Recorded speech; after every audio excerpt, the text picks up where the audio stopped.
నమస్కారం. తెలుగు మోరల్ క్రానికల్స్కు స్వాగతం.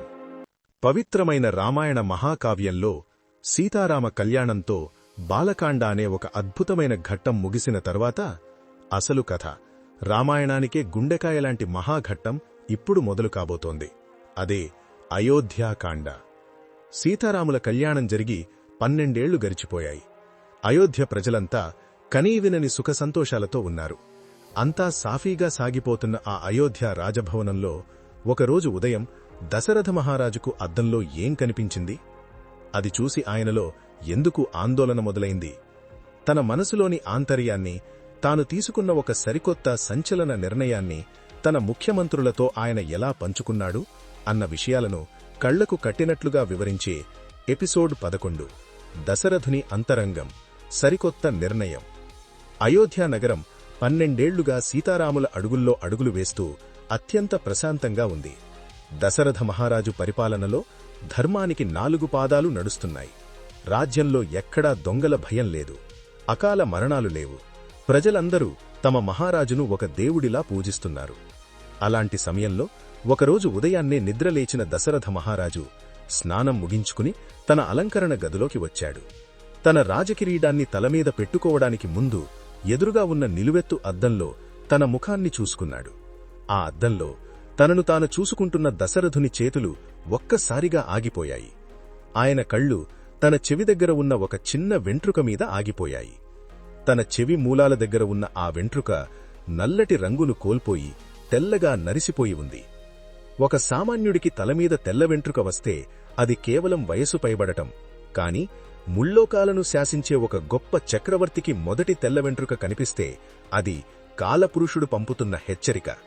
దశరథ, నీ వయసు అయిపోతోంది, యవ్వనం దాటిపోయింది, నీ శరీరం పట్టు తప్పుతోంది. ఈ రాజ్యభారాన్ని ఇక నువ్వు మోయలేవు. త్వరలో నిన్ను తీసుకువెళ్లడానికి మృత్యువు వస్తోంది, సిద్ధంగా ఉండు అని ఆ నరిసిన వెంట్రుక చెవిలో చెబుతున్నట్లుగా దశరథునికి అనిపించింది. దశరథుని గుండె ఒక్కసారిగా బరువెక్కింది. కిరీటాన్ని పక్కనపెట్టి సింహాసనం మీద కూలబడి దీర్ఘాలోచనలో పడిపోయాడు. 60,000 సంవత్సరాలుగా నేను ఈ కోసల దేశాన్ని పాలిస్తున్నాను. నా ప్రజలను నా కన్నబిడ్డల్లా చూసుకున్నాను. యుద్ధాల్లో రాక్షసులను సైతం ఎదిరించి గెలిచాను. కాని ఈ వృద్ధాప్యాన్ని నేను గెలవలేను. నా చేతులు వణుకుతున్నాయి. నా అడుగుల్లో మునుపటి వేగం లేదు.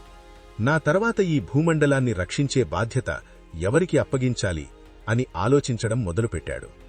ఆ ఆలోచన రాగానే ఆయన కళ్ల ముందు 4 కొడుకులు మెదిలారు.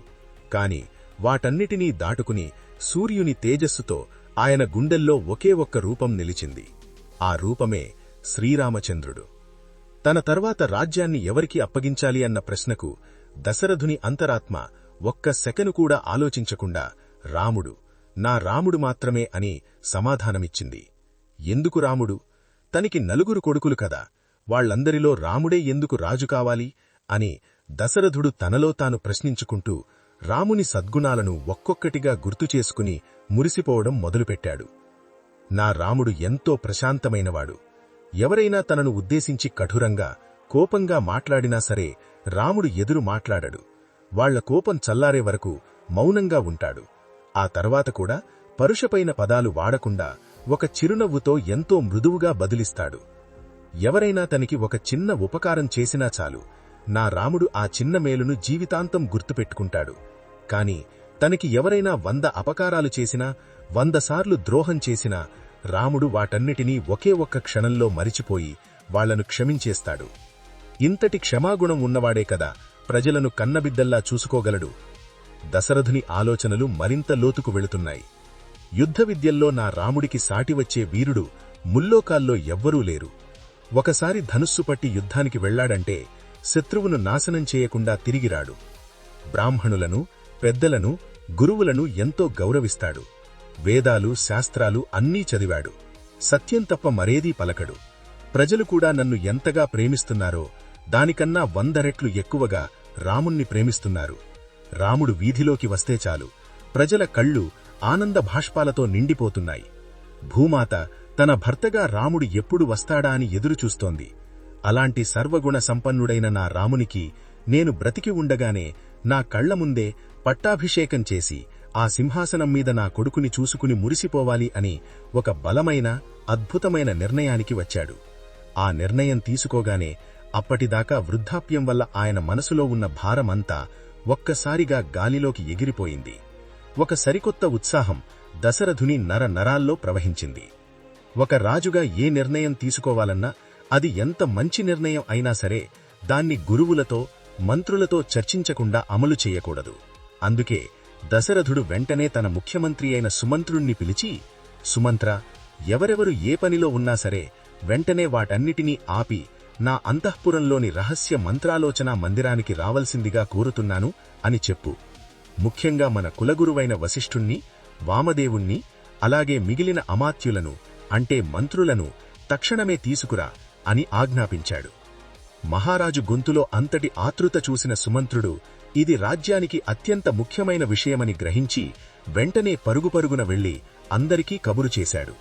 కొద్దిసేపటికే బ్రహ్మజ్ఞాని అయిన వశిష్ఠ మహర్షి, తపస్యాలి అయిన వామదేవుడు, ధర్మశాస్త్రాలు తెలిసిన సుమంత్రుడు, ధృష్టి, జయంతుడు, అశోకుడు లాంటి మహామహా మంత్రులంతా దశరథుని రహస్య మందిరంలో సమావేశమయ్యారు. సభకు వచ్చిన గురువులకు సాష్టాంగ నమస్కారం చేసి వారిని ఉచితాసనాల మీద కూర్చోపెట్టాడు. అందరూ మహారాజు ముఖం వైపే ఎంతో ఆసక్తిగా చూస్తున్నారు. అప్పుడు దశరథుడు తన సింహాసనం నుండి లేచి నిలబడి గంభీరమైన స్వరంతో, కాని లోపల దాచుకోలేకపోతున్న ఒక ఆనందంతో సభను ఉద్దేశించి మాట్లాడడం మొదలుపెట్టాడు. మహాత్ములారా, ఈ సూర్యవంశపు రాజులు ఈ రాజ్యాన్ని తమ సొంత ఆస్తిగా ఏనాడూ భావించలేదు. సృష్టికర్త అయిన బ్రహ్మదేవుడు ఈ ప్రజలను రక్షించే బాధ్యతను ఒక బరువుగా మా భుజాలపై ఉంచాడు. నా తండ్రి తాతలు ఆ బరువును ఎలా మోశారో నేను కూడా గత 60,000 సంవత్సరాలుగా నా ప్రజలను నా నీడలా కాపాడుకుంటూ వచ్చాను. కాని అని ఒక్క క్షణం ఆగాడు. దశరథుడు తన వాయిస్ని కొద్దిగా తగ్గించి ఎంతో భారంగా, కాని మహర్షులారా, నా దేహానికి ముసలితనం వచ్చేసింది. నా శరీరంలో ఒకప్పుడు బలం లేదు. పగలు రాత్రి అనే తేడా లేకుండా ప్రజల గురించి ఆలోచించి ఈ శరీరం అలిసిపోయింది. నేనిక విశ్రాంతి తీసుకోవాలని అనుకుంటున్నాను. ఈ తెల్లటి గొడుగు కింద నిలబడి రాజ్యభారాన్ని పాలించే బాధ్యత నుండి నేను తప్పుకోవాలనుకుంటున్నాను అని చెప్పాడు.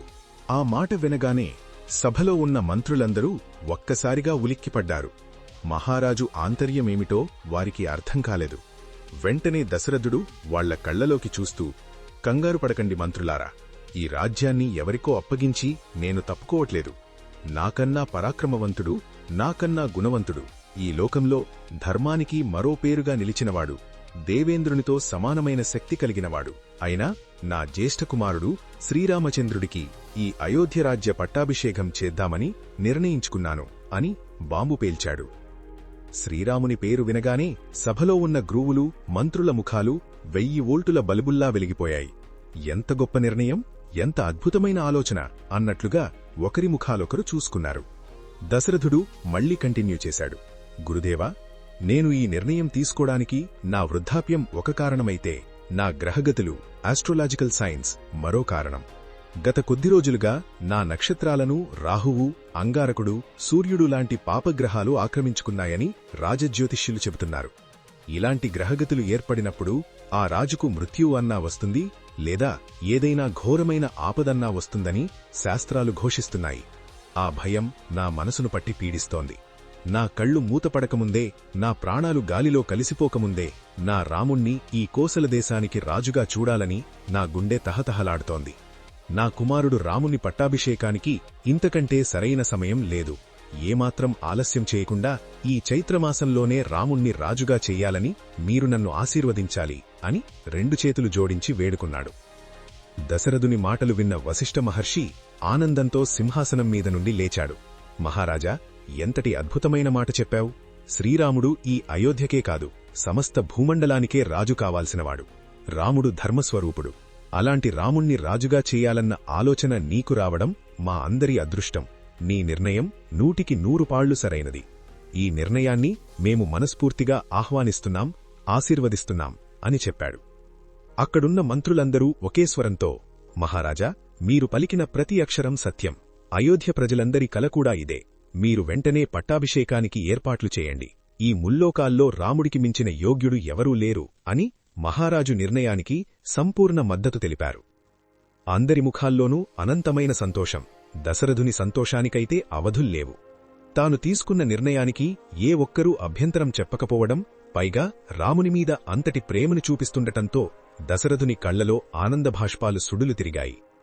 అయితే మంత్రులారా, ఈ విషయం ప్రస్తుతానికి మన మధ్యనే ఒక రహస్యంగా ఉండాలి. రేపు ఉదయమే మన సభాప్రాంగణంలో అయోధ్య ప్రజలందరి సమక్షంలో సామంతరాజులందరి ముందు నేను స్వయంగా ఈ విషయాన్ని ప్రకటిస్తాను. వారి అభిప్రాయాన్ని కూడా తెలుసుకొని అప్పుడు రాముడికి పట్టాభిషేకం చేస్తాను. మీరు వెళ్లి రేపటి మహాసభకు అత్యంత వైభవంగా ఏర్పాట్లు చేయండి అని ఆజ్ఞాపించాడు. అలా ఆ రోజు రహస్య మంత్రాలోచనా మందిరంలో రాముడి పట్టాభిషేకానికి బీజం పడింది. దశరథుని మనసు ప్రశాంతంగా మారింది. ఆ రాత్రంతా దశరథుడు నిద్రపోలేదు. రేపు పొద్దునే సభలో రాముడి పేరు చెప్పగానే ప్రజలు ఎలా అరుస్తారో, ఎంతలా సంతోషిస్తారో ఊహించుకుంటూ ఆనందంతో గడిపాడు. మరుసటి రోజు ఉదయం అయోధ్య సభాప్రాంగణం సామంతరాజులు, వేలాది మంది ప్రజలతో కిటకిటలాడిపోతోంది. అందరిలో ఒకటే ఉత్కంఠ. దశరథ మహారాజు అంత అర్జెంటుగా మహాసభను ఎందుకేర్పాటు చేశాడు అని అంతా ఆసక్తిగా ఎదురుచూస్తున్నారు. సభలోకి అడుగుపెట్టిన దశరథ మహారాజు ప్రజలందరి ముందు తన నిర్ణయాన్ని ఎలా ప్రకటించాడు? ఆ ప్రకటన వినగానే ప్రజల, రాజుల రియాక్షన్ ఏమిటి? అప్పుడు ఆ సభలో మిన్నంటిన హర్షధ్వానాల గురించి, ఆ అద్భుతమైన ఉద్వేగభరిత వాతావరణం గురించి మనం తరువాతి ఎపిసోడ్లో కళ్లకు కట్టినట్లుగా తెలుసుకుందాం. ఇలాంటి మరిన్ని అద్భుతమైన రామాయణ కథల కోసం మన తెలుగు మోరల్ క్రానికల్స్ ఛానల్ను లైక్ చేయండి, మీ ఆత్మీయులకు షేర్ చేయండి మరియు దయచేసి సబ్స్క్రైబ్ చేసుకుని బెల్ ఐకాన్ ప్రెస్ చేయడం మర్చిపోకండి. తరువాతి ఎపిసోడ్తో మళ్లీ కలుద్దాం. నమస్కారం.